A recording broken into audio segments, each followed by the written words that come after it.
नमस्कार दोस्तों, अगर आप लोग वाराणसी में हैं अगले कुछ दिन तो मैं बनारस आ रहा हूँ। हमारी आईआईटी का 25वां रियूनियन है। बहुत सारे मेरे दोस्त पूरी दुनिया से आ रहे हैं तो मैं भी जा रहा हूँ। और मुझे याद है कि कुछ लोगों ने आप लोगों ने मुझे मैसेज किया था यूट्यूब में कि अजय जी अगर आप बनारस आ रहे हैं तो काइंडली मिलें। तो अगर आप लोग एक छोटा सा गेट टुगेदर करना चाहते हैं तो मुझे बहुत मज़ा आएगा। मैं कोशिश करूँगा मिलने की।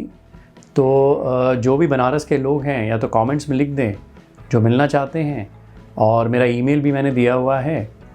तो एक कोशिश करेंगे कि इतवार को संडे को मे बी आफ्टरनून दोपहर में रविवार को मिलने की कोशिश करें। आप लोगों से इंटरेक्शन करेंगे, मुझे मज़ा आएगा। तो लुकिंग फॉरवर्ड कि अगर आप लोग कोई वाराणसी में हैं तो रीयूनियन के दौरान आप लोगों से मुलाकात हो सकती है। इंटरेक्शन करेंगे, गप करेंगे, मज़े करेंगे।